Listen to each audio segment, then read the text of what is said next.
محفل کی نسبت آقا علیہ السلام سے ہو، اس کی شان بڑھ جاتی ہے۔ انسان کا اپنا کوئی مقام نہیں ہے، انسان کے ساتھ جڑنے والی جو نسبت ہے اس کا مقام ہے۔ ایک بندہ ہے بغیر ایمان کے، اس نے کلمہ نہیں پڑھا ہے، اس کا کوئی مقام نہیں ہے۔ ایک بندہ ہے جس نے کلمہ پڑھ لیا ہے، اس کی شان اونچی ہو جاتی ہے۔ تو شان تو کسی شخصیت کی وجہ سے نہیں ہے، نسبت کی وجہ سے۔ جب تک حضرت عمر رضی اللہ تعالیٰ عنہ ایمان نہیں لائے تھے تو ان کی کیا شان تھی؟ کچھ بھی نہیں۔ لیکن جب رسول اللہ صلی اللہ علیہ وسلم کی نسبت ملی، حضور کے غلام بنے، تو پھر اللہ نے کیا شان عطا فرمائی۔ تو شان نسبت سے ملتی ہے، وہ نسبت آقا علیہ السلام کی ہے۔ جس کے ساتھ حضور کی نسبت جڑ جائے، اللہ اس کو مقام اور مرتبہ عطا فرمائے۔ تو یہ نسبت ہی کی اصل باغ دوڑ ہے۔ ہر بندہ یہی چاہتا ہے کہ ہماری نسبت، ہمارا تعلق اس ذات سے بن جائے جس کی نسبت سے دنیا آخرت کے سارے مسئلے حل ہوتے ہیں، دنیا آخرت کی تمام رحمتیں برکتیں اللہ عطا فرماتے ہیں۔ تو اللہ رب العالمین کا شکر ادا کرنا چاہیے کہ اللہ تعالیٰ نے زندگی بھی دی ہے، ایمان کے ساتھ دی ہے۔ ایمان کی بہت بڑی قدر ہے۔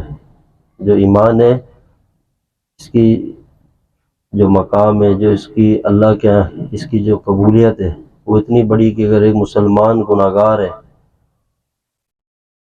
پوری دنیا کا کافر بھی مل جائے تو اس گناہگار کے برابر نہیں ہو سکتا، چاہے وہ ساری جہاں کی خیر بلائیاں کرے، انسانیت کی خدمت کرے، جھوٹ نہ بولے، سچ بولے، ساری دنیا کے فلاحی کام کرے، ساری دنیا کی خدمتیں وہ کرے، چونٹی کو بھی تکلیف نہ دے، اور ایک طرف کوئی مسلمان ہو، گناہگار ہو، شرابی ہو، زانی ہو، ایمان والا ہو، تب بھی اس کے مقام تک نہیں پہنچ سکتے۔ ایمان کی یہ طاقت ہے، ایمان کی نسبت اونچی ہے۔ اس لیے ایمان میں اضافہ تب ہوتا ہے جب ہم اس کی قدر کرتے ہیں، اور اس کی قدر یہ ہے کہ ہم اس کی فکر کریں کہ جو اللہ پاک نے ہمیں ایمان دیا ہے، یہ ہمارا ایمان دن بدن بڑھ رہا ہے، کس طرف جا رہا ہے۔ اور ایمان بڑھتا ہے ایمان والوں کی صحبت سے، اسی ماحول سے جہاں پہ اللہ کی اور اللہ کے محبوب صلی اللہ علیہ وسلم کی بات ہو، پھر وہی چیز انسان کے دل میں بیٹھتی ہے۔ تو اللہ رب العالمین کا شکر ادا کریں کہ اللہ تعالیٰ نے ہمیں یہ زندگی دی ہے، امانت ہے، کسی وقت بھی ہم سے چلی جائے گی۔ اتنے دنیا آئی چلے گئی، اس جہان میں اب کوئی بھی باقی نہیں ہے، بس ہم موجود ہیں جو انسان اس دنیا میں ہیں، یہ بھی چلے جائیں گے، سب کو اللہ پاک ختم کر دیں گے۔ تو یہ دنیا کی زندگی ہے، یہ ہمارے پاس موقع ہے، کیونکہ اس کے بعد آگے اور بھی منظر ہے، آگے اور بھی جہان ہے، آگے اور بھی جو ایسے معاملات ہیں جو ہم نے سامنا کرنا ہے، جن کا خالی یہ جہان نہیں ہے۔ یہاں تو اللہ تعالیٰ نے ہمیں بھیجا اسی لیے کہ میرے بندے دنیا میں مجھے پہچانیں، میری بندگی کریں اور میرے لیے محنت کریں، کوشش کریں۔ تو ساری کائنات کا خالق کون ہے؟ یہ ہمارے زبان کے الفاظ ہیں کہ کائنات کا خالق کون ہے؟ اللہ ہے۔ یہی الفاظ یقین میں تبدیل ہو جائے، اس کا نام ایمان ہے۔ ہمارے رازق کون ہے؟ اسی رزاق ہونا اللہ کا، رب العالمین ہونا، اسی بات کا دل میں یقین پیدا ہونا، یہ ایمان ہے۔ اور یہی درجہ ایمان کا اللہ کو پسند ہے کہ میرے بندوں کی صرف نظر میری طرف ہو، میری طرف، کیونکہ میرے پاس ساری طاقت ہے۔ وہ مانگنے سے خوش ہوتا ہے، وہ ایسی ذات ہے۔ جو اس سے نہیں مانگتا اس سے ناراض ہوتا ہے۔ جو اس کی رحمت میں بہت زیادہ وسیع سوچ رکھتا ہے، اللہ اس سے خوش ہوتا ہے، کیونکہ اللہ پسند اسی چیز کو کرتا ہے کہ میرے بندے غم دکھ درد میں میری طرف متوجہ ہوں۔ اور انسان جب اللہ سے دور ہوتا ہے تو پھر مخلوق کے ہاتھ چڑھ جاتا ہے، اور انسان کے لیے کچھ بھی نہیں کر سکتے، کچھ وہ اپنے لیے کوئی کچھ نہیں کر سکتا۔ آپ دیکھیں، پھر انسانوں سے امیدیں، انسانوں سے توقع لگاتے ہیں، ان سے اپنی چاہتوں کا اظہار کرتے ہیں، تو سوائے غم کے کچھ بھی نہیں ملتا۔ یہ سب تب کریں کہ جب اللہ نے اپنا در بند کر دیا، جب اس کا در کھلا ہے، وہ دینے والا ہے، تیار ہے، وہ اپنے خزانے کھول کے بیٹھا ہے۔ بس بات اتنی سی ہے کہ ہمیں یہ ڈائریکشن اور یہ رخ کوئی دکھانے والا نہیں ہے، بتانے والا نہیں ہے۔ اللہ کا در جو دکھائے، جو اللہ کا راستہ دکھائے، ایسی صحبت کو اختیار کریں، ایسے ماحول میں جڑیں کہ جو آپ کے ہمارے دل کو اللہ کے قریب کر دے۔ صحابہ اکرام رضوان اللہ تعالی علیہ اجمعین نے پوچھا یا رسول اللہ صلی اللہ علیہ وسلم کہ اللہ والا کون ہے؟ تو آپ علیہ الصلوۃ والسلام نے فرمایا کہ جسے دیکھ کے اللہ یاد آ جائے، جس کی صحبت میں بیٹھ کے اللہ کا تعلق نصیب ہونا شروع ہو جائے، یہ اللہ والا ہے۔ تو ہم لمبے لمبے بیان سنتے ہیں، دنیا جہاں کی چیزوں میں اپنا وقت ضائع کر رہے ہیں۔ تھوڑا سا غور کریں تو معاملہ سیدھا سیدھا ہے سمجھنے والے کے لیے، کہ ہم اپنی تمام بری صحبتوں سے دور ہوں، ہر اس صحبت سے، اور جو نیک صحبت ہے اس کو اختیار کریں، بس یہ سارے مسئلے کا حل ہے۔ اب ایک بندہ ہے وہ کہے کہ میں اتنے زمانہ ہو گیا وہ چل رہا ہوں، مجھ سے گناہ نہیں چھوٹ رہے، مجھ سے برائیاں نہیں چھوٹ رہی، تو وہ یہ غور کرے کہ وہ کس طرح سے جا رہا ہے، مطلب اس کے صحبت کیسی، اس کا ماحول کیسا ہے، وہ کن میں اٹھتا بیٹھتا ہے۔ اگر وہ بد پرہیزی بھی کر رہا ہے، ساتھ دوا بھی کھا رہا ہے، شفا کبھی نہیں ہونا ہے۔ تو اس لیے اپنا تعلق اپنے مشائخ کے ساتھ، اللہ والوں کے ساتھ مضبوط قائم کریں، رسمی تعلق نہیں کہ بس ہم نے تعلق بنا دیا، بس برکت والا، اور زندگی اپنی چاہت پہ گزار رہے ہیں، اور پھر شکوہ یہ ہے کہ ہمارے اندر وہ چیز پیدا نہیں ہو رہی۔ اسی لیے نہیں ہو رہی کہ یہ تعلق ایسا ہے کہ انسان اپنے آپ کو مکمل حوالے کرے، پھر اپنے ایک ایک مرض کی اصلاح کرے، اپنے اندر روزانہ محاسبہ کرے کہ میرے اندر کون سی بیماریاں پائی جاتی ہیں، میرے اندر کون سی ایسی چیزیں جس کی وجہ سے میں پریشان ہوں۔ آج سب سے زیادہ معاشرے میں جس مرض کا آپ دیکھیں، جو سب سے زیادہ پائے جانے والا مرض ہے وہ ہے حسد ہے، بہت بڑا مرض ہے حسد کی جو بیماری ہے۔ ہم اس کو معمولی سمجھتے ہیں، باقی لمبے لمبے چوڑی چوڑی باتیں کرتے ہیں اور خود حسد میں مبتلا ہوتے ہیں، اس کے علاج کی فکر بھی نہیں کرتے، اور یہ مرض انسان کو کھا جاتا ہے۔ اللہ تعالیٰ کو سب سے زیادہ ناپسندیدہ یہ ہمارے، کیونکہ حسد انسان جب کسی سے کرتا ہے تو اس کی اپنی نیکیاں بھی ضائع ہوتی ہیں، اور اللہ کی دی ہوئی نعمت سے جل رہا ہوتا ہے، تو اس سے انسان کو خود نقصان ہوتا ہے۔ یہ ایک بیماری ہے، اس کا باقاعدہ علاج ہوتا ہے، اور علاج کون کرے گا؟ جو اس کا معالج ہوگا۔ ہم اس کا علاج ہی نہیں کراتے، یہ ہم میں بڑھتی ہے۔ حسد کہتے ہیں اس کو کہ کسی کے پاس کوئی نعمت دیکھیں اور دل میں یہ آ جائے کہ اس سے نعمت چلی جائے، ایک تکلیف ہو، یہ حسد ہے۔ تو حدیث پاک کا مفہوم ہے کہ حسد نیکیوں کو ایسے ختم کر دیتا ہے جیسے خشک لکڑی کو آگ جلا دیتی ہے۔ اب یہ ہم کہنا یار یہ باتیں ہم سنتے رہتے ہیں کتنی بار، تو سننے سے نہیں، عمل ہوا نہیں ہوا اب تک۔ جو بیماری پھیلی بھی ہے اسی کی بات ہوگی نا، چاہے 1000 بار کریں تذکرہ اسی بات کا کرنا ہے۔ ایک ہوتا ہے جیسے ہم کوئی بیانات سنتے ہیں، کہیں جاتے ہیں، یہ سب مزے کے لیے سنتے ہیں، کبھی ہم نے اصلاح کی سوچ سے سنے کہ ہم اپنی اصلاح چاہتے ہیں، ہم اپنا دل بدلنا چاہتے ہیں، اپنی زندگی سنوارنا چاہتے ہیں، اپنے باطن کو بدلنا چاہتے ہیں۔ ہزاروں بیانات سن رہے ہیں، لیکن فرق کیا ہے یہ دیکھیں، اور کیوں نہیں آ رہا؟ کیونکہ ہمارا ہر عمل لذت تک محدود ہو گیا ہے، ہر ایک الگ ہی ماحول بن چکا ہے۔ کتنا ماشاءاللہ یہاں پہ دینی ماحول ہے، لیکن وہ اثرات اس کے کیوں نہیں آ رہے؟ برائیاں دن بدن بڑھ رہی ہیں، برائیوں کے جو اڈے وہ بڑھ رہے ہیں، شراب کے اڈے بڑھ رہے ہیں، زنا کے اڈے بڑھ رہے ہیں، چوریاں بڑھ رہی ہیں، جھوٹ بڑھ رہا ہے، 2 نمبریاں بڑھ رہی ہیں، معاشرے میں خرابیاں بڑھتی جا رہی ہیں، اور اسی کے اپوزٹ دیکھیں تو دین کا کام کرنے والے بھی بڑھ رہے ہیں۔ تو یہ آخر ایسا کیوں ہو رہا ہے؟ کیونکہ اب ہر چیز ایک ہمارے اندر لذت کی اس پر آ گئی ہے، مزے لے رہے ہیں، بس ایک رسم بن گئی ہے۔ وہ ایک فکر اور ایک درد جو ایک غم ہونا چاہیے تھا وہ اندر سے نکل گیا۔ ہم کسی بھی چیز کو اب کیونکہ ہمارے اندر ایک الگ سے محنت کی جا رہی ہے، جو دین کی تصویر ہمیں پیش کی جا رہی ہے وہ بالکل غلط ہے، اور ہم دین سیکھتے کس سے؟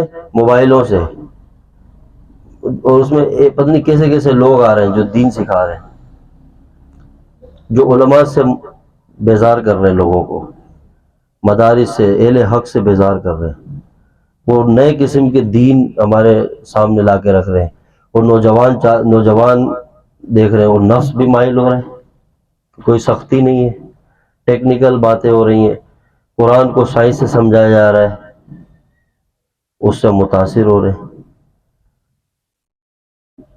یہی پورے معاشرے کو خراب کر رہے ہیں۔ ہم اپنے آپ کو اپنے بزرگوں کی صحبت میں لے کے جائیں، ہم دیکھیں کہ ہمارا دین ہے کیا چیز، علماء کے ساتھ بیٹھیں، ان سے دین پوچھیں، جنہوں نے دین کو سمجھا ہے، جو دین کے اصل وارث ہے، تاکہ ہمیں پتہ تو چلے۔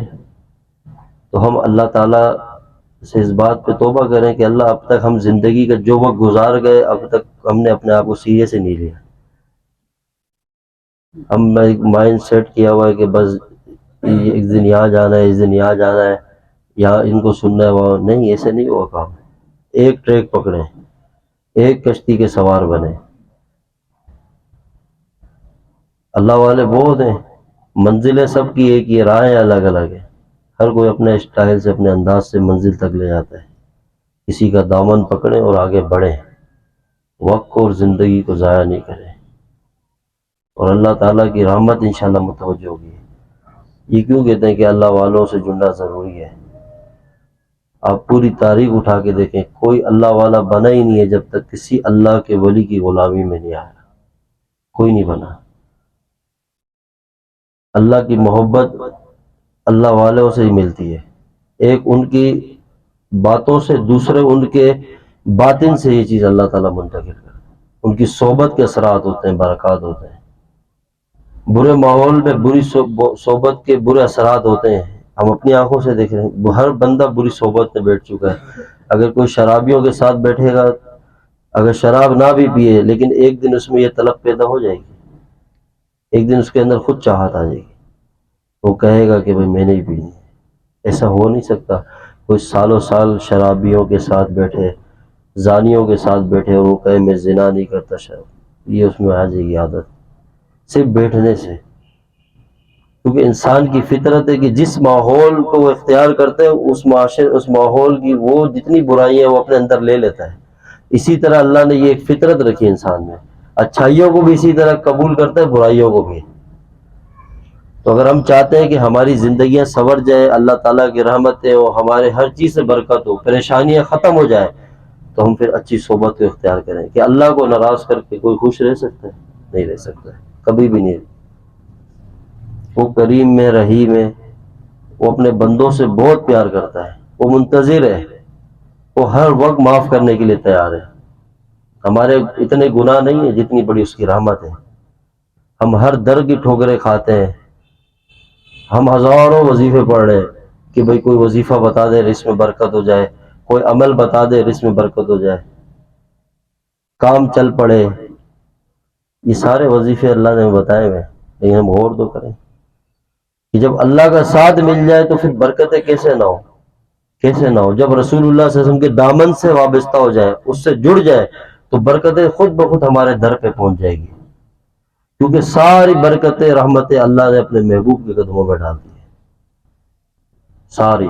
ہم نے ان کی غلامی کو چھوڑا، غیروں کی غلامی اختیار کی، ہم نے ان کے طور طریقوں کو چھوڑا، غیروں کے طریقے اختیار کیے، اور پھر شکوہ یہ ہے کہ زندگی میں سکون نہیں ہے، بے چینی ہے، پریشانی ہے۔ کیسے سکون آئے گا کہ خالق جس نے سارے کائنات کو بنایا، ہمیں بنایا ہے، سارا جہان جس کا ہے، اور جس طرف اللہ اشارہ کر رہے کہ ان کی تباہ کرو، ان کے غلام بن جاؤ، ان کی ایک ایک سنت کو اختیار کرو، ان کے بتائے ہوئے طریقے پہ چلو، جب ہم اس سے ہٹ کے چلیں گے تو کوئی وظیفہ ہمارا مسئلہ حل کر دے گا؟ کوئی تعویذ حل کر دے گا؟ کبھی بھی نہیں کر سکتا ہے۔ ساری کائنات بھی آ جائے، آپ کو مسئلہ حل نہیں ہو سکتا جب تک ہم رسول اللہ صلی اللہ علیہ وسلم کی غلامی میں نہ آ جائیں، جب تک ان کے نقش قدم پہ نہ چلیں۔ یہ ہمیں یہ ذہن ہی ختم ہو گیا ہمارا تصوف کو اور طریقت کو، پیری مریدی کو اٹھا کے کسی اور ڈائریکشن میں ڈال دیا ہے اور اس کو ایک حد پہ قائم کر دیا ہے، اس کا وہ جو رنگ ہے وہی نکال دیا کہ بس اس کو ایک حد تک رکھ دے، بس دم کرنا، تعویذ کرنا، بس یہی نہیں، یہ نہیں ہے، یہ سائڈ کی چیز ہے۔ اصل کام ہے وہ باطن کی اصلاح ہے، اصل کام ہے وہ قلب کے اندر جو امراض ہے وہ باطن سے نکل جائے، یہ ہے اصل یہ راستہ۔ اس راستے کا اصل کمال اس چیز کے اندر ہے کہ ہمارے اندر دن بدن فرق آنے لگ جائے، ہم اپنے اندر سے ہر برائی کو ختم کریں، پھر دیکھیں کیسے سکون آئے گا۔ ایک بندے میں حسد کی بیماری، وہ دن بدن جلتا ہو، اس کے اندر لوگوں سے حسد پیدا ہو رہا ہو، اور وہ 10,000 تعویذ پہن لے، حسد ختم ہو جائے گا؟ نہیں ہوگا۔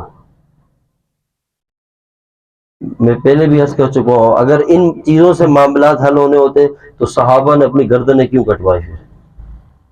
پھر رسول اللہ صلی اللہ علیہ وسلم کی اولاد ان کے سر نیزے پہ کیوں چڑھے؟ وہ اتنا عمل کر جائے کہ اللہ تعالیٰ کا قرآن اتر پڑے، اللہ تعالیٰ کی رضا کے اعلانات ہو جائیں، کہ ان کی اتنی قربانیاں ہوں کہ وہ لوگ جن پہ حضور کی ایک نگاہ پڑ گئی تو اللہ نے ان کو وہ مقام دیا کہ قیامت تک ان جیسا کوئی نہیں ہو سکتا۔ اتنی مؤثر نگاہ، اتنی اونچی نسبت، اتنی بڑی صحبت کو اختیار کرنے کے بعد بھی انہوں نے اپنی جانوں کا نذرانہ پیش کیا، اپنا گھر بار چھوڑا اور ایک دوسرے کے لیے مر مٹنے والے بنے۔ وہی لوگ جو ایک دوسرے کی جان لیتے تھے ایک دوسرے کے لیے جان دینے والے بن گئے، آپس میں شیر و شکر بن گئے، اخلاق کے اعلیٰ درجے پہ پہنچ گئے، کائنات کے لیے ایک مثال بن گئے۔ پھر اللہ پاک نے انہی کے ایمان کی مثالیں دی ہیں، ان کے گھوڑوں کی قدموں کے نیچے کی قسمیں اللہ قرآن میں کھا رہا ہے، کیوں؟ اور ہم لوگ کہتے ہیں کہ بس ہمارا اتنا ایمان اور مسلمان ہونا کافی ہے کہ بس ہم جیسے چل رہے ہیں۔ نہیں، اس سے کام نہیں ہوگا۔ اللہ ناراض ہو، پوری دنیا جہان کے آپ عمل کر لیں، کوئی فائدہ نہیں ہے۔ ہم نے پہلی نظر میں یہی بات رکھنی ہے کہ اللہ کس سے راضی ہوتا ہے اور کیسے راضی ہوتا ہے۔ ہم اپنے اللہ سے توبہ کریں، معافی مانگیں، سمجھے؟ ہاں، یاد رکھیں۔ آپ بتائیں کہ اللہ سے کوئی مانگے اس کا ہاتھ خالی آ سکتا ہے؟ کبھی بھی نہیں آ سکتا ہے۔ اور اللہ کی رضا کا ایک عجیب عمل بتاتا ہوں آپ کو، اگر کوئی یہ دیکھنا چاہتا ہے نا اللہ کسی سے راضی ہے، خوش ہے، تو اس کا دل دعا میں لگتا ہوگا۔ جس شخص کا زیادہ دل دعا کی طرف لگتا ہو، جس کا ہاتھ اٹھانے کا دل کرتا ہو، اللہ سے مانگنے میں اس کا دل بڑھتا نہ ہو، اس بندے سے اللہ راضی، اللہ خوش ہے۔ اور جس سے ناراض ہوتا ہے اس کو مانگنے کی توفیق نہیں دیتا۔ یاد رکھنا۔ تو اپنے آپ کو بدلیں، یہی وقت ہے ہمارے پاس، ہم اپنی سوچ کو بدلیں، جو چیز جس حد کے لیے اس کو اس حد پہ رکھیں۔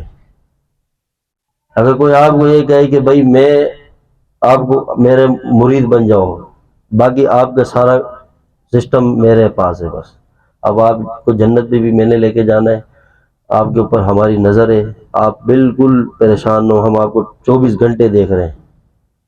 ایسے ایسے لوگ بھی ہیں مارکیٹ میں، اور ان کے پیچھے بھی دنیا چل رہی ہے؟ نہیں ہے۔ خورشید وہی ہوتا ہے جو آپ کو رسول اللہ صلی اللہ علیہ وسلم کی غلامی کی طرف دکھائے، بس یہ ہے، ان کے غلام بنو۔ ہمارے حضرت صاحب رحمۃ اللہ فرماتے تھے مرشد کا کام صرف در دکھانا ہے، بس در تک پہنچا دینا، یہ در ہے، یہ وہ در ہے جہاں سے ساری کائنات کو خیرات ملتی ہے، یہاں تک پہنچانا ہے، اتنا کام ہے، حضور کی غلامی کی طرف لیں۔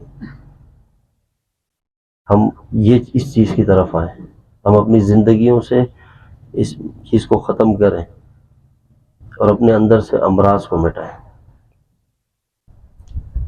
ابھی جتنے زیادہ جو شکایات، جو چیزیں دیکھنے والی یہی ہے، حسد بڑے بڑے لوگوں میں آ رہا ہے، نمازیں پڑھ رہے ہیں اور حسد کی بیماری میں بھی، یہ اپنے آپ کو خود عذاب میں ڈال رہے ہیں۔ پھر اس کے جب حسد پیدا ہوتا ہے نا، حسد جڑ ہے، حسد جڑ ہے، اور حسد پیدا ہوتا ہے دنیا کی محبت کی وجہ سے اور موت کو بھولنے کی وجہ سے۔ جب موت کو بھولیں گے، دنیا کی محبت، دنیا کے مال دولت کی محبت دل میں آئے گی تو حسد جنم لے گا۔ عزت کی لالچ، منصب کی لالچ، عہدوں کی لالچ، یہ دل میں حسد پیدا کرتے ہیں. پھر اس حسد کے اوپر باقی سب اس کی شاخ ہیں، یہ جڑ ہے، اس کی شاخ ہے جس میں سے پھر غیبت نکلتی ہے. جب انسان کی حسد اس کی غیبت شروع کر دیتے، پھر اس بغض دل میں آ جاتا ہے، پھر کینہ دل میں آ جاتا ہے. یہ مرض ہے، یہ ہے اصل چیز. لمبی لمبی تقریر جذبے والی سنیں، جو کر رہے وہ خود بھی بیمار ہے، وہ کسی کو کیا شفا. سمجھ رہے بات؟ اس بات پر آئے کہ ہم اس بات کا عزم لیں. آپ یہاں آئے، ہم یہاں بیٹھے، ہمارا مقصد ہے کوئی ایسی چیز ہمیں پتہ چلے اور جس پہ ہم چل پڑیں اور اللہ ہم سے راضی ہو جائے، بس اور کچھ بھی نہیں ہے. ہم عزم کریں اور غور کریں کہ ہمارے اندر کسی کا حسد تو نہیں ہے. اگر حسد کی بیماری ہے تو اس کا علاج کریں. اس کے علاج کے مختلف طریقے ہیں. جو عمومی طریقے ان میں سے ایک طریقہ ہے کہ جس سے حسد ہو اس کے لیے دعا کریں. اب کسی بندے کے پاس دولت ہے، اس کی دولت سے حسد ہے، آپ دعا کریں اللہ اس کو اور دولت دے. کیا دے؟ اور دولت دے. نفس ٹوٹے گا. بیماری پہ جو دل پہ حسد کا جو مرض ہے اس پہ اٹیک ہوگا، اور زیادہ ہے تو اس کو ہدیہ دیں، اس سے سلام میں پہل کریں. اتنی سی زندگی اس میں ان چیزوں میں پڑنا ہے اور یہ بیماریاں ہو جاتی ہیں پیدا. اور اس بیماریوں کے ساتھ اللہ کا ولی قیامت تک بھی کوئی نہیں بن سکتا. جو ولی ہوگا اللہ کا، اس کے دل میں ذرہ بھی حسد نہیں ہوگا. یاد رکھنا، اللہ والے کی نسبت اللہ سے ہوتی ہے، ایسے نہیں ہے. اللہ کا ولی وہی ہوتا ہے. پھر اس سے انسان کے اندر کچھ بھی نہ ہو تکبر پیدا ہونا شروع ہو جاتا ہے. یہ ایسی تیزی سے انسان کو ختم کرتا ہے. پھر ہم کہتے ہیں اتنے اعمال کر رہے ہیں، اتنا ذکر کر رہے ہیں، اتنی نمازیں پڑھ رہے ہیں، لیکن کوئی برکات نہیں ہے، کوئی اثرات ہی نہیں ہے نمازوں میں، کوئی نماز کا رزلٹ ہی نہیں آ رہا. کیسے آئے گا کہ جو ہمارے اندر اپنے مسلمان بھائی کا حسد ہے، ہم اس کی غیبت کر رہے ہیں، مستقل غیبت کرتے ہیں، برائیاں کرتے ہیں، کیسے آئے گا؟ نہیں. اللہ نے جس کو جو شان دینی ہے، جس کو جو مقام دینا ہے، اللہ جس کو جو نعمت دینی ہے وہ اللہ دے گا،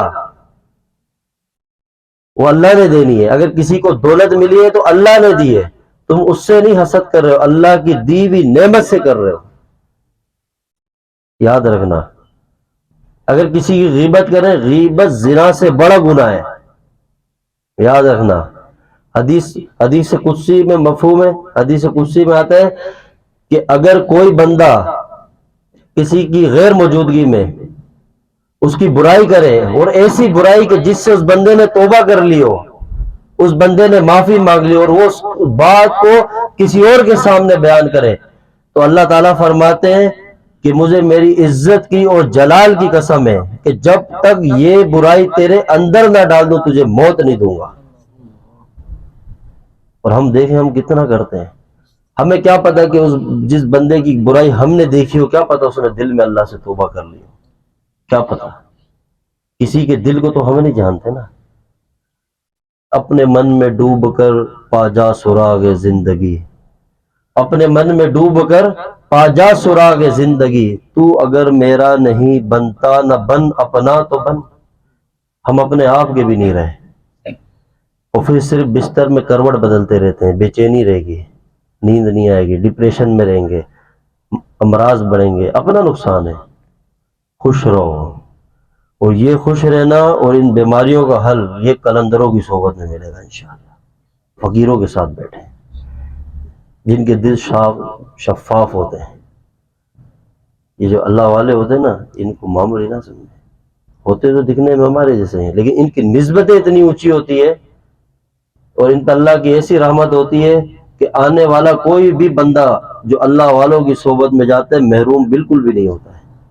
یاد رکھنا.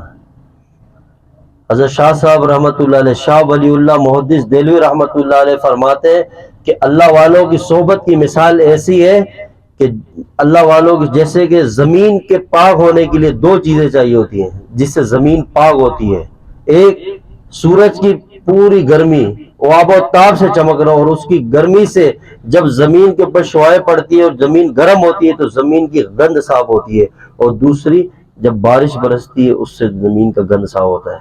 اسی طرح اللہ والوں کی صحبت میں جو آتا ہے تو ان کے دل سورج کی طرح چمک رہے ہوتے ہیں نسبت کے نور سے، تو جتنے قلوب سامنے آتے ہیں جو ان سے فیض جاری ہوتا ہے اس سے دل کے اندر انوارات پیدا ہوتے ہیں اور اس سے گندگی صاف ہو رہی ہوتی ہے، اور جہاں اللہ والے ہوتے ہیں وہاں رحمت اللہ کی برستی ہے، اس سے بھی دل کے گند صاف ہو رہے ہوتے ہیں۔ تو اس لیے کہتے ہیں کہ نا اللہ والے اگر خاموش بھی ہو نا تب بھی کوئی محروم نہیں ہوتا ہے۔ حضرت خواجہ باقی باللہ رحمۃ اللہ علیہ کے بارے میں آتا ہے پوری زندگی خاموش رہے، کوئی بیان نہیں کرتے، تقریر نہیں کرتے، خواجہ باقی باللہ رحمۃ اللہ۔ تو ایک دن کسی نے پوچھا حضرت آپ کوئی نصیحت نہیں کرتے، کوئی بیان نہیں کرتے؟ فرمایا جو میری خاموشی نہ سمجھ سکے وہ میرے بیان کو کیا سمجھے۔ پھر ایسے خاموش انسان اور کلندر کی صحبت سے پیدا ہونے والے شخصیت کا نام امام ربانی مجدد الفسانی رحمۃ اللہ علیہ، کہ کیسے اللہ نے انسان پیدا کیا ہے، کہ 1000 سال کے مجدد ہیں، اللہ کے بڑے اولیاء میں ان کا شمار ہے، یاد رکھیں۔ ہاں یہ ایسا راستہ ہے، قدر کریں، کسی کو اپنے سے حقیر نہ سمجھیں، یاد رکھیں۔ اس سے بڑا کوئی وظیفہ نہیں ہے، کرو کرو اللہ اللہ کرتے جائیں، کسی کا دل توڑیں، خدا کی قسم ایسے اللہ کو قبول ہی ہے تمہارا ذکر، یاد رکھنا۔ ہاں یہ تمہاری خدمت کو وہ محتاج نہیں ہے، ہم کیا، ہماری اوقات کیا ہے، ہم ہے ہی کون، کچھ بھی نہیں ہے کچھ۔ امام غزالی رحمۃ اللہ علیہ، امام زین العابدین رحمۃ اللہ علیہ فرماتے ہیں انسان تجھے اللہ نے ایک ناپاک قطرے سے پیدا کیا اور ایک دن تجھے خاک میں ملا دے گا، بس یہ تیری اوقات اور حیثیت ہے۔ اور یہ انسان تکبر کرتا ہے، یہ کہے کہ میں سب سے اچھا ہوں، نہیں ہے، نہیں ہے، کچھ بھی نہیں ہے۔ تھوڑی سی آزمائش آتی ہے، ابھی تھوڑی فضا میں بات چلی کہ بھئی طوفان آنے والا ہے، بڑے بڑے ہل گئے، ہر بندے کا دل ہل گیا، پتہ نہیں کیا ہوگا کیا بنے گا۔ یہ تو خدا کی جو قدرت ہے، ایک قدرتی آفات ہے نا، ایک اللہ کا نظام ہے، ہمیں وہ ابھی آیا بھی نہیں اور ہمارے دل ہل گئے۔ وہ ہمیں وقفے سے دکھاتا ہے کہ میں کون ہوں، اللہ ہوں۔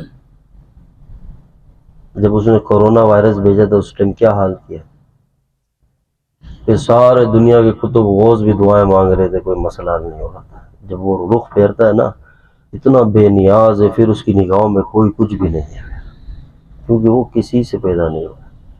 جب اس دنیا جہان میں کچھ نہیں تھا تو وہ تب بھی موجود تھا، وہی تو اللہ ہے، باقی سب مخلوق ہے، خالق ہے، بادشاہ ہے، شہنشاہ ہے، بے نیاز ہے، نہ کسی کی بزرگی چاہیے نہ کسی کی عبادت کا محتاج ہے۔ اگر کسی کو بخش دے تو کتے کو پانی پلانے پہ بخش دے، یاد رکھے، اور کسی کو پکڑ لے تو چونٹی کو مارنے والے کو پکڑ سکتا ہے، اور معاف کرنے پہ آ جائے تو 100 لوگوں کا قتل کرنے والے کو بخش دے۔ کوئی اسے پوچھ سکتا ہے؟ نہیں، کسی اس کے آگے کوئی کھڑا نہیں ہو سکتا، کسی کی طاقت نہیں ہے، وہ ذات ہے۔ اور ہماری کیا اوقات ہے، کوئی حیثیت ہی نہیں ہے، ہمارا نام وہ بھی خاک میں مل جائے گا، ہم خود بھی خاک میں مل جائیں گے۔ یہاں سے سفر ختم ہوگا، محشر کا میدان ہوگا آگے، بس جس میدان میں ساری کائنات کے سردار اور ساری کائنات کے سرکار جو رب کے محبوب ہیں، جن کی صدقے اللہ نے ساری کائنات کو بنایا ہے، جن کے قدموں سے لگی ہوئی خاک کے برابر بھی جنت نہیں ہو سکتی، وہ ذات اس محشر کے میدان میں موجود ہوگی۔ سوچیں ہماری کیا اوقات ہے، ہم کیا اپنا کیا لے کے جائیں گے وہاں پہ، یہ بتائیں گے اللہ ہم نے یہ سجدے کی، یہ دین کے کام، جہاں امام حسین رضی اللہ تعالیٰ اپنی گردن لے کر آ رہے ہوں گے، وہ ہم اپنا عمل دکھائیں گے؟ جہاں صدیق اکبر جیسا یار حضور کا، وہ اپنے زخم اپنے درد لے کر آ، وہ ساتھ کھڑا ہو، فاروق اعظم سیدنا عثمان غنی رضی اللہ عنہ جو جنہیں اتنے مظلوم طریقے سے شہید کیا گیا مدینہ پاک میں، جہاں کائنات کے شیر، اللہ کا شیر حضرت مولا علی کرم اللہ وجہ، اتنے بڑے بڑے مقام والے لوگ کھڑے ہوں گے، جہاں حضور کی چچا حضرت امیر حمزہ رضی اللہ تعالیٰ جن کے جسم کے ٹکڑے ہو گئے ان ٹکڑوں کے ساتھ موجود ہوں گے، ہم یہ کہیں گے اللہ ہم یہ نہیں، کہنا رحمت دا دریا الہی ہر دم وقدا رہندا، جے ایک قطرہ بخش ہے مینوں کم بن جاندہ میرا. ہم اس قطرے کے چکر میں بیٹھے ہیں بس کہ اللہ ہمیں بھی بس کسی کنارے میں تو بس بخش دے. ہمارے عمل، ہمارے وظیفے، ہمارے چکر یہاں وہاں یہ ہمیں نہیں بچائیں گے. وہی اللہ ہے جس کی نگاہوں میں صدیاں ہزاروں سال سے دنیا چلتی ہوئی آ رہی ہے. اس میں اللہ نے اپنے نبیوں کی گردنیں کٹتے ہوئے دیکھی ہے، آروں سے چیرتے ہوئے انبیاء کو دیکھا ہے، صحابہ کو شہید ہوتے ہوئے دیکھا ہے، حضور کی آل ان کو نیزے پہ لٹکتا ہوا دیکھا ہے.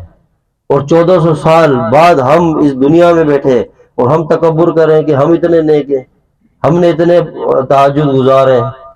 یہ سجدے میں مانگے کہ اللہ ہمارا یہ عمل قبول کر لے. بس تو سب سے بڑا تکبر اور سب سے ناپسندیدہ تکبر وہ ہے نیکی کا تکبر ہے، جو اللہ کو ناپسند ہے. کہ ایک بندہ نیکی کرے اس پہ گھمنڈ ہو، اور وہ نیکی کا تکبر یہ کسی گناہ گار کو حقیر سمجھے. ساری نیکیاں اللہ ہماری رد کر دے گا. ہمیں نہیں پتا کہ یہ گناہ گار بندہ یہ اللہ کے کتنے قریب ہوگا، ہم نہیں جانتے، ہمیں نہیں پتا. تو اتنی نمازیں پڑھ رہا ہے، کوئی نہ پڑھ رہا ہو، وہ اللہ کا بندہ ہے جس کی کائنات میں وہ جی رہا ہے، جو اس کو رزق دے رہا ہے، جو اسے سلا رہا ہے، پلا رہا ہے، کھلا رہا ہے، اس کا بندہ ہے. اس کی نافرمانی کا جب اسے مسئلہ نہیں ہے، تجھے کیا مسئلہ ہے؟ تمہیں کیا تکلیف ہے؟ وہ جانے، اس کا رب جانے. ہاں آپ کسی کو تبلیغ کریں، دعوت دے دین کی، اخلاق سے اپنے آپ کو کم تر سمجھتے ہوئے دعوت دیں، اس کو بات پہنچائیں. دل میں یہ بات رکھیں کہ اللہ کو پتہ نہیں کون مقبول ہے، ہمیں نہیں پتا. یاد رکھیں کسی سسٹم کو وہ نہیں جانتا، کسی سسٹم کو. بس تو بول میں نے دین کا اتنا کام کیا، نہیں، بہت بڑی ذات ہے، بے نیاز ہے. امام عبداللہ بن مبارک رحمۃ اللہ علیہ 1 سال حج کرتے تھے، 1 سال جہاد کرتے تھے، 1 سال تدریس کرتے تھے. امام بخاری کے بھی استاد ہیں. اتنی بڑی شخصیت ہے، اللہ کے اتنے مقرب ولی گزرے ہیں، محدث اعظم ہے. لیکن جب کسی نے خواب میں دیکھا اور ان سے پوچھا اللہ نے آپ کے ساتھ کیا معاملہ کیا آخرت میں، خواب مباشرات ہوتے نا، تو وہ فرمانے لگے کہ میں جنت میں تو اللہ نے مجھے بھیج دیا، میری زندگی کے اعمال قبول ہو گئے، لیکن میں اس بات پہ حیران ہوں کہ میرا جو پڑوسی تھا وہ جنت میں مجھ سے بھی ایک درجے اوپر ہے. اور وہ کام کیا کرتا تھا؟ لوہار کا کام کرتا. کیا کام؟ یہ کیا کام کر گئے؟ اتنے بڑے بڑے محدثین کے بھی استاد ہیں.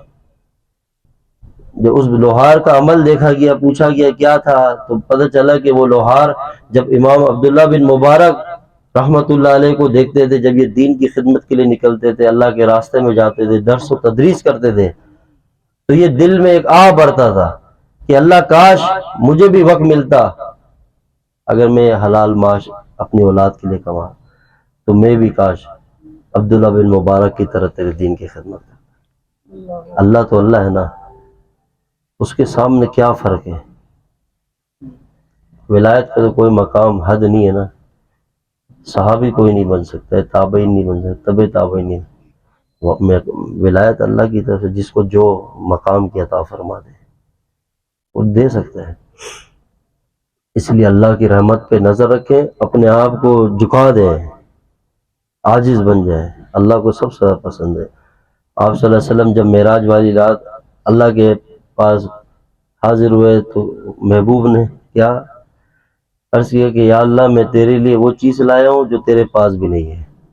تو اللہ نے پوچھا اے میرے محبوب میرے پاس کیا چیز جو میرے پاس نہیں ہے؟ کہا میں عاجزی لے کر آیا ہوں.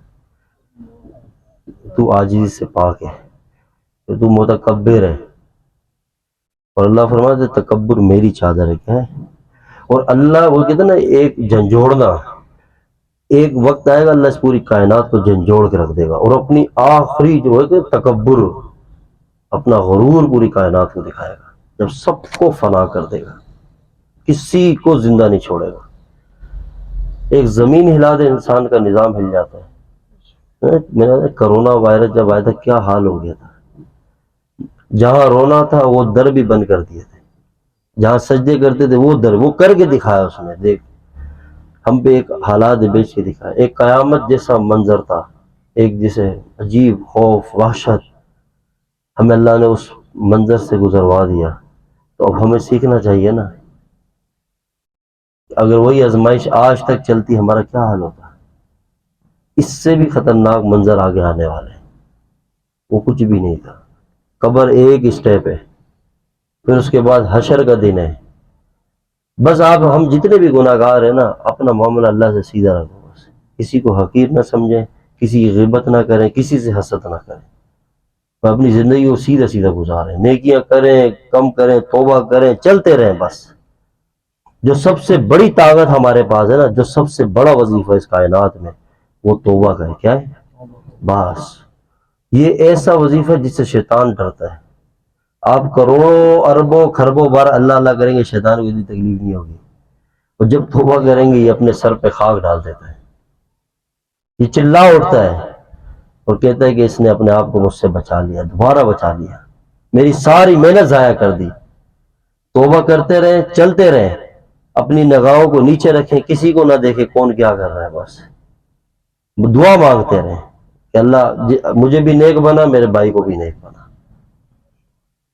تکبر والا انداز نہیں رکھیں۔ سمجھ آ گئی؟ پھر اللہ اللہ ہے، آپ یہ کر کے دیکھیں انشاءاللہ اللہ کیسے برکتوں کے خزانے کھولتا ہے انشاءاللہ۔ یہ ہے اصل، یہ ہے، پھر ہمارے رزق کے مسئلے بھی حل ہو جائیں گے انشاءاللہ، ہمارے ساری پریشانیاں دھل جائیں گی۔ اور یہی وظیفہ ساری کائنات کے سردار رسول اللہ صلی اللہ علیہ وسلم نے صحابہ کو سکھایا۔ ہائے ہائے، اللہ ہمیں ان کا غلام بنا دے، ان کا غلام بنا دے، اور سچا عاشق بنائے، اور ایسا عشق اللہ ہمیں اپنے محبوب کا عطا فرمائے کہ ہم اپنا سب کچھ ان پہ قربان کر دیں، سب کچھ۔ ان کی روزے کے منظر اتنے خوبصورت ہیں کہ جو جاتا ہے وہی جانتا ہے وہاں کیا مزہ ہے۔ تو اس ذات کا منظر کیسا ہوگا، کیا حسن ہوگا، کیا جمال ہوگا۔ میں اس دن ایک ساتھی سے بول رہا تھا نا کہ آپ صلی اللہ علیہ وسلم کی جب زلف مبارک کے ساتھ دیدار کا کیا مزہ ہوگا، جب سیاہ زلفیں ہو، چہرہ چمکتا ہوا، سبحان اللہ، وہ چہرہ جیسا چہرہ اللہ نے کائنات میں نہ پہلے بنایا نہ قیامت تک بنائیں گے۔ ہم تو یوں کہتے ہیں کہ اسی چہرے سے حسن لے کے اللہ نے حسن یوسف علیہ السلام کو دیا،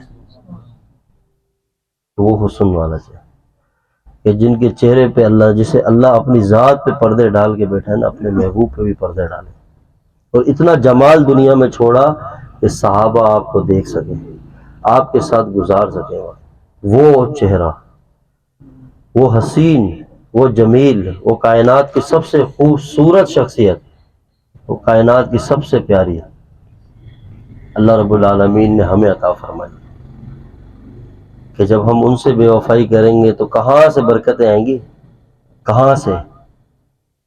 تو ہم اپنے اندر اس چیز کو پیدا کریں، جب یہ مرض ختم ہوں گے تو انشاءاللہ خود بخود دل کا تار اس ذات سے جڑ جائے گا۔ ہمارے اندر حسد ہوگا، ہمارے اندر غیبت ہوگی، کہاں سے حضور کا عشق آئے گا، کہاں سے؟ پھر دنیا ان کی گستاخیاں کرے گی، اللہ معاف کرے، ہمارے دل پہ فرق ہی نہیں پڑتا ہے، ہمارا یہ حال ہو گیا، یہ ہمارے دل کی یہ کہتے ہیں نا بالکل نیچے درجے پہ چلا گیا۔ یہ سب سے بڑی خرابی ہے کہ جب آقا علیہ السلام کی ذات کی بات آئے تو مسلمان کا دل جوش مار جاتا ہے، وہ اپنا سب کچھ کھو دیتا ہے، اپنے ہوش و حواس کھو دیتا ہے، اپنی ذہن، سب اس کے دل دماغ کے اوپر اثر ہوتا ہے، اس کو پیچھے چھوڑ۔ اللہ رب العالمین نے ایسا پیارا محبوب ہمیں عطا فرمایا، ایسا پیارا، یہ اللہ تعالیٰ کی ہم پہ سب سے بڑی کرم نوازی ہے۔ اور جب ہم یہاں بے وفائی کر جائیں تو پھر ہمیں کہاں سے اور کوئی در ہے حضور کے در کے علاوہ؟ خود بتائیں، جتنی بھی کائنات کی برکت ہے نا، یہ فقیر بعض یہ بات اس لیے عرض کرتا ہے کہ مجھے مزہ آتا ہے، بس اب آپ لوگ کو آئے نہ آئے الگ بات ہے، مجھے مزہ آتا ہے کہ اس بات کو اس انداز سے کہنا کہ اللہ کی ساری رحمتیں جتنی اللہ نے چاہی کہ میں اپنی اتنی رحمت تقسیم کروں پوری کائنات میں، تو وہ ساری رحمت اٹھا کے اللہ نے حضور کے قدموں میں ڈال دی، ساری برکتیں، رحمتیں، اپنی محبت، معرفت، جو کچھ اللہ نے دینا تھا آگے وہ سب حضور کے قدموں میں ڈال دیا، اور ہمیں بتا دیا کہ بس یہ جگہ ہے، اگر تم بھی چاہتے ہو اس میں سے حصہ لینا تو ان کے قدموں میں آ جاؤ، بس براہ راست کسی کو بھی نہیں مل سکتا ہے ہی نہیں، کوئی راستہ ہی نہیں ہے، کہ تیری معراج کہ تو لوح و قلم تک پہنچا، میری معراج کہ میں تیرے قدم تک پہنچا۔ اور صحابہ کی آپ شان دیکھیں نا، سبحان اللہ۔ ایک صحابی کا واقعہ آتا ہے، آخری بات عرض کرتا ہوں، اس کے بعد محمود بھائی انشاءاللہ باقی بیٹری چارج کریں گے ہماری۔ ٹائم کیا ہو رہا ہے؟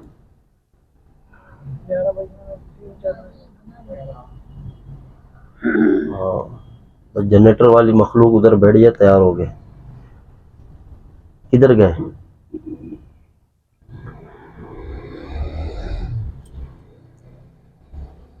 ایک صحابی رسول صلی اللہ علیہ وسلم، چلے اگلی جمعرات کو سنائیں گے انشاءاللہ۔ بس یہ آخری گزارش کرنا، یہ انشاءاللہ واقعہ ذہن میں رہے گا، اگلے جمعہ اسی ٹریک سے آئیں گے انشاءاللہ۔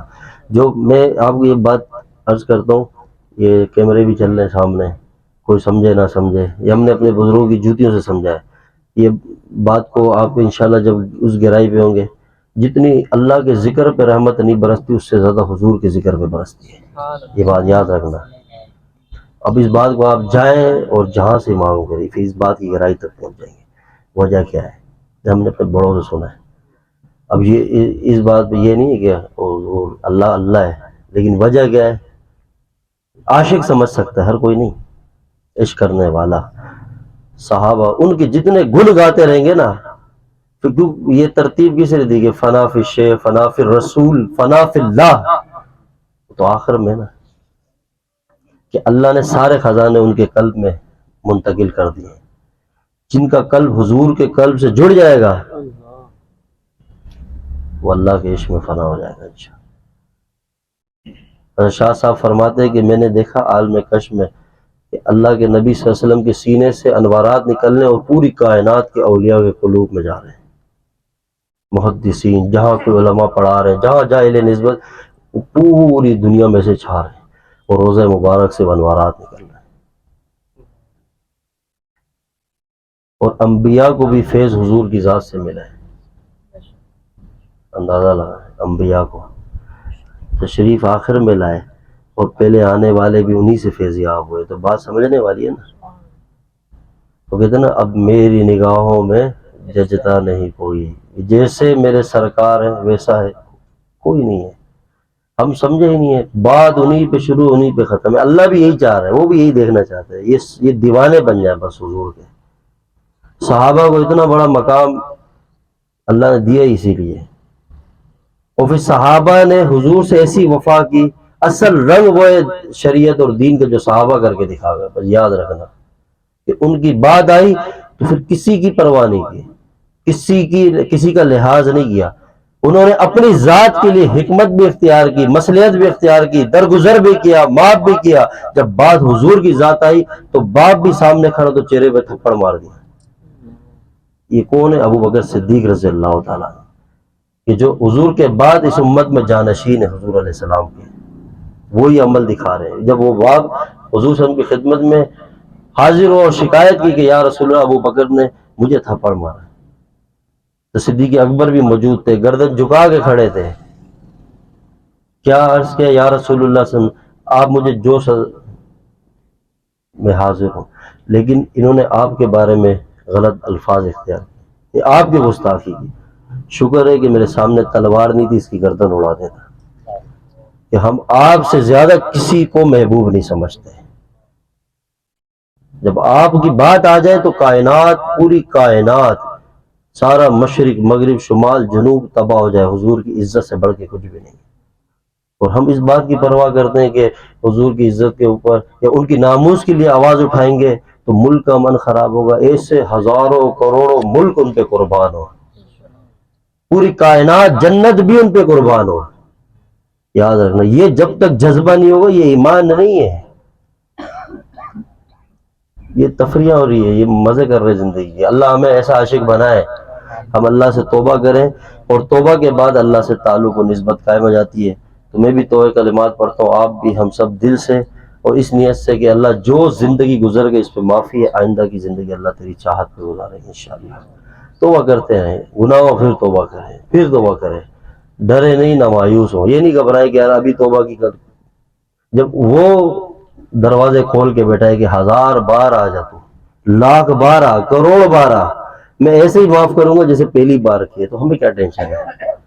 ہم بھی انسان ہیں، کوئی فرشتے تو ہے نہیں، گریں گے اٹھیں گے، یہ راستے اسی نے تو دکھائے. لیکن توبہ کرنے والے ایک دن اللہ کے محبوب بن جاتے ہیں. اور توبہ جو کرتا ہے اٹھتا ہے گرتا ہے اٹھتا ہے گرتا ہے، ایک وقت آتا ہے اللہ والے فرماتے ہیں اللہ ان کو اپنی رحمت سے جذب کر لیتا ہے، پھر گناہوں سے محفوظ کر دیتا ہے.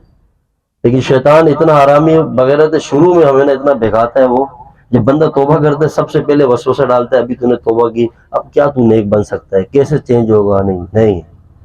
اس لیے کہتے ہیں نا کہ اللہ کے ولیوں کی صحبت میں بیٹھے، کیونکہ وہ عارف باللہ ہوتے ہیں. کون ہوتے ہیں؟ اللہ کی معرفت جانتے ہیں، وہ اللہ کی رحمت کو دیکھ رہے ہوتے ہیں، جانتے ہیں، تو وہ آپ کو اللہ کے قریب کریں گے. اب ایسے ایسے بھی مارکیٹ میں مخلوق آ گئی ہے کہ جنہوں نے اپنے حساب سے اللہ کی رحمت کو بنایا ہوا ہے، ایک کو جنتی بنا رہے ایک کو جہنم، بس تو بخشے گا نہیں، تیری معافی نہیں ہے. ایسے لوگ بھی تاریخ میں آئے جن کو اللہ نے تباہ و برباد کر دیا کہ مخلوق پہ رحمت کو بند نہیں کرے. اس کی رحمت وسیع ہے، وہ کہتا ہے اتنے گناہ کر کے آسمان کی چھت بھی لگ جائے میں تب بھی معاف کر دوں گا. تو پڑھیں بسم اللہ الرحمن الرحیم. استغفر اللہ تعالی ربی من کل ذنب واتوب الیہ. یا اللہ میری توبہ، دل سے یا اللہ میری توبہ ہے، یا اللہ میری توبہ. اس طرح تو جنریٹر کے پاس ہی کھڑے رہے، نیچے سسٹم بالکل الرٹ رکھ، لائٹ جائے. اللہ تعالیٰ قبول فرمائے. توبہ کرتے رہیں. یہ کوئی تفریح والی جگہ نہیں ہے، نہ یہاں کوئی چسکے والے بیان ہوتے ہیں، یہ ایک فکری بات ہے. ہم اپنی ذات سے اسٹارٹ لیتے ہیں اور ہم سب عزم کریں کہ ہم اپنے آپ کو بدلیں گے انشاءاللہ. یاد رکھیں مزہ تب آئے گا، بدلیں گے. اور ڈاکٹر سے علاج چلتا رہے، اپنا بیماری بتائیں میسج کے ذریعے کہ بھئی مجھے میں حسد ہے، بیماری کا علاج بتایا جائے گا، اس مطلب چلیں. اسی طرح غیبت ہے، ایسے صحبت میں بھی نہ بیٹھے جہاں غیبت کا ماحول ہو. یاد رکھیں، پردہ رکھیں. اللہ تعالیٰ فرماتے ہیں حدیث قدسی میں کہ تم جب کسی کی پردہ پوشی کرو گے تو میں تمہاری پردہ پوشی کروں گا، دنیا میں بھی آخرت میں بھی. اور اگر تم کسی کی پردہ دری کرو گے، یعنی کسی کے عیب سے پردہ اٹھاؤ گے، تو میں تمہاری پردہ دری کروں گا، حتیٰ کہ گھر بیٹھے بیٹھے تمہیں ذلیل و رسوا کر دوں گا. تم بولو گے یار ہمارا کیسے ہوگا، یہ اللہ کی. مت کرو. مخلوق کے معاملے میں چھیڑخانی نہیں کرو، لوگ چھوڑ دو، سب اپنے آپ کی فکر کرو. ہم کیا ہے، ہم کیا چیز ہے. ٹھیک ہے. اللہ تعالیٰ قبول فرمائے. محمود بھائی ہمارے تقریباً 2.5 مہینے مدینہ پاک میں لگا کر ہے، مکہ مدینہ میں لمبا وقت.